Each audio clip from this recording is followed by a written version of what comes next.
I know. You don't gotta say it. It's been a long time. It's been 2 weeks.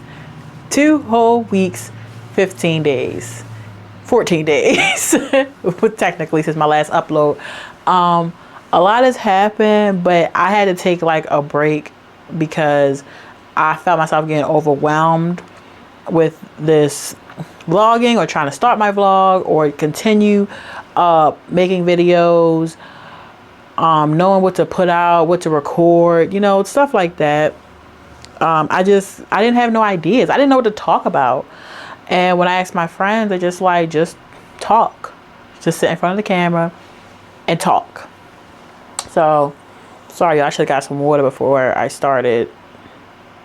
Yeah. I should have got some water before I started. But, but that's essentially what it is. It's just me going through a whole lot in my mind. I had a mental breakdown with my grandmother. Like I had to essentially call her on the phone and, try to talk to her about everything that was going on. But I didn't want to call her because my grandmother essentially knows me like the back of her hand because she raised me. So she most of the time can tell when something's off, but she gives me like my space to tell her what's going on with me. So I know when I talk to her, like there's no wall or border or anything that I can put up to hide how I feel. It's like the second I talk to her and all she has to say is, well, what's wrong? When she says that, like, that's it for me. I break down, all walls are down, and I kind of just explode, and I tell her like what's going on and how do I feel and how I'm overwhelmed and just a lot. Overwhelmed with me still not knowing what to do with my life, even though I'm in a very potentially successful career path. Like there's a future, but it's like, is that future for me? Is that my future? How's my life going? My health, my mental health, my friends, my family, dealing with like the struggles of my past with my mom and my brother and me wanting more and better for them, but them not necessarily wanting it for themselves. So that's kind of like in my head. Then, just that feeling of when the strong person, when you're the person that everybody relies on, who do you rely on? Like when you're back against the wall, who do you call when you need help or you need to cry or, you need to talk? Because some of my friends I've known for years and they've never seen me cry or they've never even seen me like sad at that. But I've seen them break down plenty of times. But it gets to a point where you're that strong foundation for them, and it can become overwhelming, and then they can start trauma dumping on you and you accept it all. But then who do you dump your trauma on, and who do you talk to when you're going through it? So that's kind of like what I'm facing at the moment, plus taxes. Like money situations, like taxes is killing me. Like I owed so much, just not having anything to really claim because it's just me. I live in the house and it's just me, so I don't have really anything to claim. So I owed a lot and I had to pay a lot and I hate it. And it's bothering me, but it's a sacrifice I had to make, but it's whatever. I essentially get on here and I want to find new ideas and new topics and more serious things to talk about, but also at the same time keep it funny and entertaining and fresh and just encouraging for everybody that wants to do something like this, because this was not something easy for me to start. I really had to push myself, and my friends kind of encouraged me, but at the end I was the one with the final stepping stone of what I need to be done. I don't know if y'all can tell, but like we got a little bit of upgrade, because like look at this lighting. Like I got a better lighting because I just felt like it would brighten my room up. Better mic, because I have a mic now. So once I edit, you'll tell the difference in my voice and the vocals, and you can't really hear the background. More so because that was a major issue too. I remove some stuff like out of my room, so I kind of just wanted to be more like welcoming, like just grab you, just pull you in, that makes you really want to watch these videos. But let's really tap into it, because baby, we're getting deep today. So to tap into what I was saying when I said like I had the mental breakdown with my grandmother on the phone, it was more so like I knew I had anxiety like a while ago, but like I just thought it was me being like overwhelmed with like situations happening, or like situations I could not control. But that was me not knowing or fully understanding what anxiety was, and what the different levels and stages that can trigger anxiety, or what anxiety is. Basically, so I got a therapist about when I was like, I think I was about 21, 22 when I got, 21, 22 when I got my therapist. She then referred me to a psychiatrist. They are not the same thing, because a therapist cannot prescribe medication, but a psychiatrist can, or something like that. I'm not really sure how it goes, but she referred me to a psychiatrist. And then we really started like digging deep into like my past history, family trauma, questions I've had, like things I couldn't remember about my past. I'm sure later down the line we'll go over my past life and the things I've been through before and after my grandmother, before and after my grandmother came and got us, because essentially my grandmother saved me and my siblings from a situation we was in. Like, who knows where we would be. I probably had 4, 5, 6, 7 kids, and my brothers might be dead.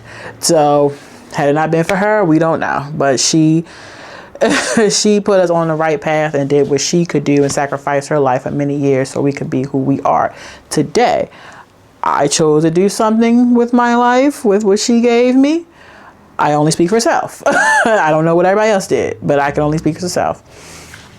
But yes, so seeing a psychiatrist helped me really figure out like what was like my triggers, and why I would flip out the way I would flip out, and why I would respond the way I would respond to certain things. And a lot of my friends or associates or people I was growing up with would think like, that's just me and that's just my personality. No, it's literally because I've been through something, and we're doing something that's triggering a memory, or it's giving me a feeling of discomfort that I don't like. And then my only way to respond to this is to act like this, or to cuss you out, or to flip the table, because I need to regain control over whatever is going on. So my psychiatrist prescribed me Prozac and Lexapro. She's first prescribed me Prozac. I was having issues with it because I could not sleep. Like, I would be so tired and so exhausted, and I would fall asleep, but I could not stay asleep, or I started to have nightmares. I told her about this, and then she prescribed me like a small dosage like of Lexapro, like a 5 milligram or something like that of Lexapro, which would help me sleep and better settle my nerves. Essentially, that when I after the first 2 or 3 days I've taken that, I didn't really have like an effect. I didn't feel a difference. I still couldn't sleep. But like yesterday or the day before yesterday, I crashed. Like I finally crashed. I slept all day. And it was the best sleep ever. Best sleep ever. Like I was sitting up in the middle of the night like, now I can't go back to sleep because I slept all day, but I'm refreshed. So it helped with that a lot. Also my job, because of the job I do, you don't know what's going to happen. At any moment, something can change. At any moment, somebody could be coming in and they want to, fight. We call them combatives. You might have to go out and do something. You might get a call for, officers to respond to a location. My job, it can be, your adrenaline might always be pumping. Sometimes your adrenaline's pumping and nothing will happen the whole day, which is bad because you're not supposed to remain in survival mode at the whole time, like all day. That's not safe and it's not good for your health. So I try to find things to calm myself down, laugh with my coworkers. We send TikToks back and forth, to settle the day out. And my psychiatrist thought that was also helpful because, laughter is medicine. Regardless if you know it or not, laughter is medicine. It releases healthy hormones into your body to let you know that you're in a calm situation and you're safe and you can enjoy yourself for the time being. But that's something I'm struggling with.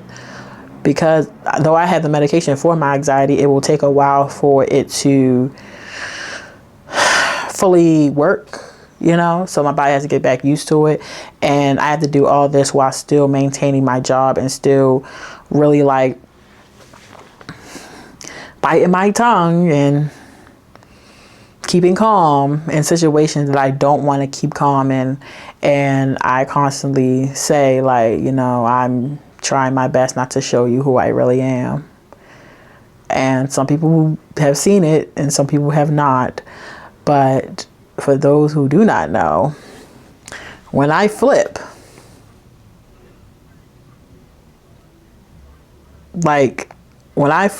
I flip. I flip out completely.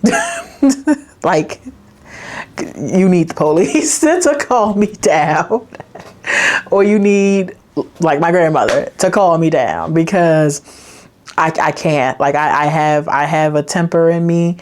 I've gotten better over the years, but it's definitely like still there.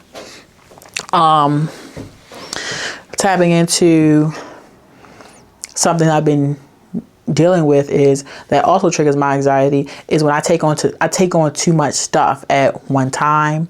So like I'm trying to decorate my house, clean my closet room, because y'all know I've cleaned it a million times. Like I can't tell you how many times I keep cleaning this room, and I don't even really go anywhere except to like bars and stuff, and it gets messed up again. It's messed up now. And I have to clean it. And I'll probably make a video cleaning it again. People personalities and like just some people not knowing that, you're saying this, and then them not knowing that what they're saying is disrespectful. And it's like, I'm not the problem. You're definitely the problem in this equation.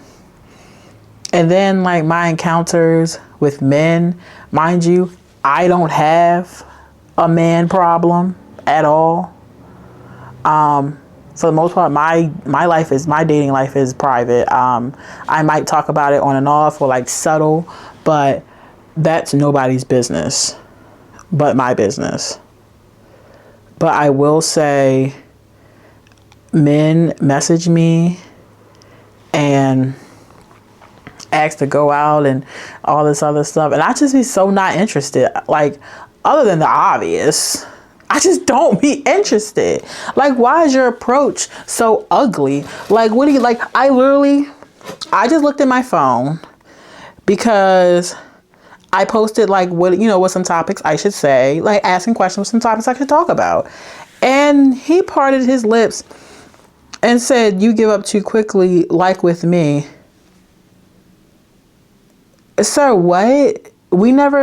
How'd I give up? You never had a chance. We were never dating. So how'd I give up? Because I didn't give you no play? You thought I was just supposed to be interested? No. I don't even like light skinned men. I like them dark. I like them dark as they can be. So, you know, goodbye. Anyway. They just, I just don't understand. Then it's the whole, like the anxiety part of like events too, like public events, going out. I go out, but y'all don't understand the emotions I go through in my brain to go out. Like I'm in the house running back and forth. Does this look good? This look good? What about this? What about that? Just for me to put on the same outfit that I had on first, and then to me to go, and I'll be sitting there like I could have stayed home. Like when I'm out with my friends, if y'all do watch this and y'all notice it, if y'all ever see me just sitting there quiet, it's literally because I'm in my head like I could have stayed home. Like I could have been folding clothes. I could have been washing the wall. I don't know. I could have been shampooing my carpet. Like, I don't know. I'll find a reason that I need to go home because I'm just so not interested in being there. Side note, tap into, let me see if I can like shine my light on this. Tap, can y'all see my braids? Can y'all? Like I didn't show y'all my hair. Like I usually show y'all my hair every single time I make a video. My good sis Bria, yeah, she did my hair. Slayed always, like no games played. No, not a hit. Like just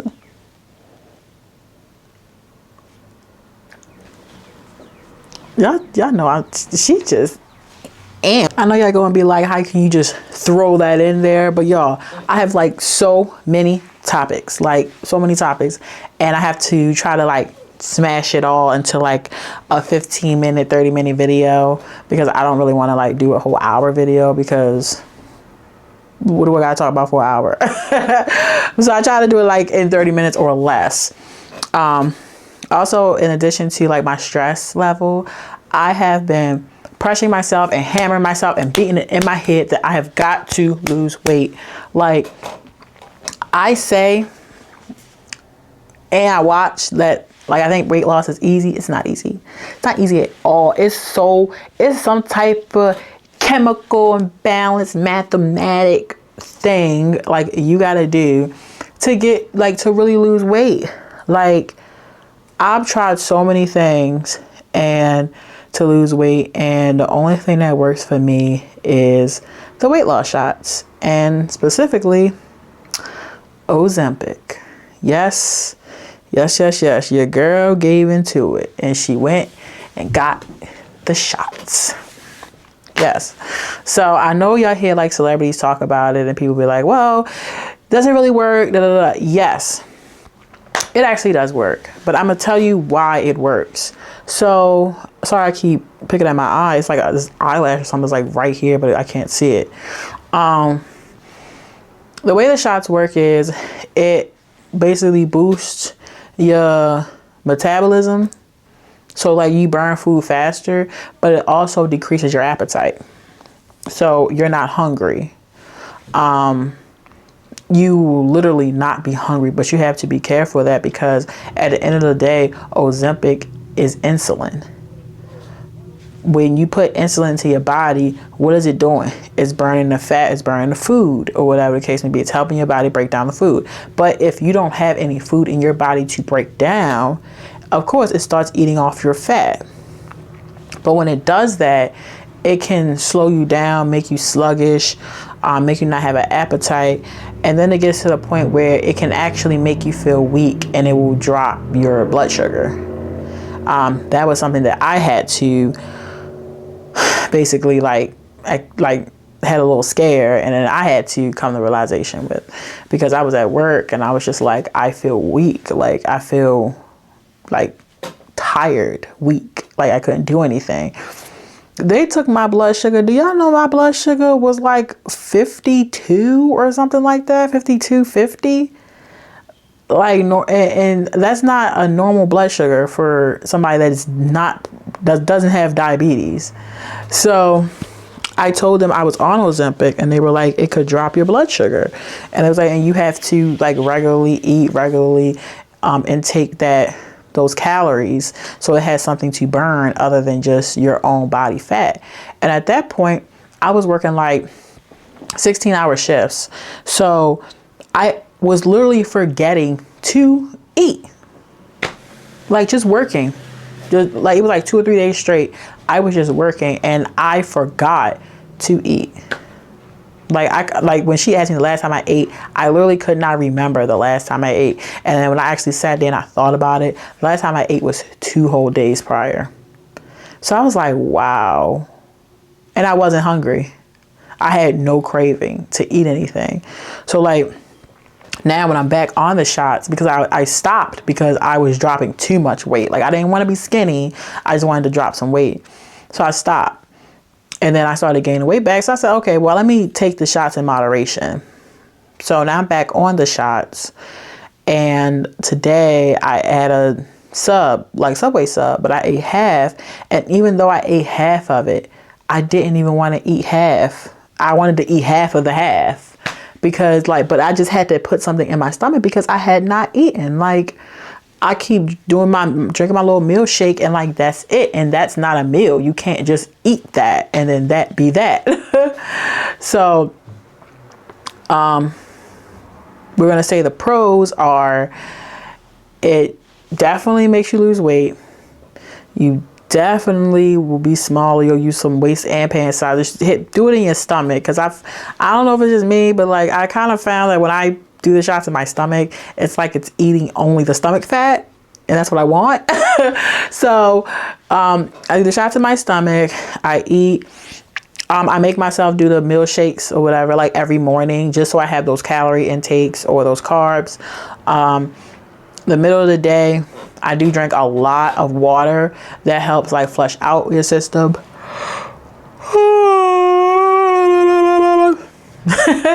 Sorry, I'm sleepy. It helps flush out your system, and just keeps you like moving and motivated. But for dinner time, try to eat early, probably like 6, 7, and do a lot of protein, like a lot of protein. So the other day I had a hamburger, but like it was really just like ground beef that I like mashed into a patty, and I put it in the air fryer, and then I made like broccoli. And I had like I think I had avocado. Did I have avocado? Yeah, I had a cut in half avocado for like more protein. And then I had like some berries and stuff like that for like a little snack with it, and water. And that was it. And I literally had to make myself eat it because I was essentially, I didn't have an appetite. I was, in layman's terms, I was full. So, it's a lot. It's a lot. It's a process. But I will say it works. The celebrities are not lying. But then again, they have thousands and thousands and millions of dollars to get, fat sucked, tucked, and flipped wherever they want it. So, we're not going to talk about them. We're the real people, the ones that don't just wake up and things happen. We have to wake up and make them happen. They don't blink their eyes and boop. Oh, here's a 5-course meal. No, we got to go get it. And they don't want to just, give it to us because we're regular people. We're not, stuff like that. So, but the point of this last video, before I go, please keep going. I know it is hard out here. I know we are struggling. I know our minds are all over the place. We're only growing. Each day will be a different day. It will never be perfect. You have to make the best of every single day that you can while we're here. Just keep pushing yourself. And at any moment that you feel like you're overwhelmed or you just simply cannot do it, just reach out to someone. You'd be surprised the difference of just talking to someone will make, regardless if you even think they care. Someone cares. Unfortunately, we just had someone a football player take his life. And I wish that he would have reached out to someone. I always wish that someone that takes their life would reach out to someone before making these decisions, because they think they are by themselves and they think they have no way out and they think they are alone. And that is not the case. You never know what someone is going through until you ask. They always say like the people with that laugh the most are going through the most. And I am a star example of someone that laughs the most and wants to bring the most joy to people that in their mind is going through the most. But I can say that I have a great support system, and I have people that encourage me and want me to keep going, and they help me along the way. And I am nowhere, shape, or form. I'm not trying to go anywhere. I want to be here. So I'm trying to find the help I need to encourage myself, to uplift myself, and to make myself happier and happier in every day. And you guys help with that by giving me these ideas and things I should talk about, and my fancy new equipment that I am so happy about. You know, I don't need to tell you, like, I'm blushing. But nevertheless, until next week, of course, be there or be square.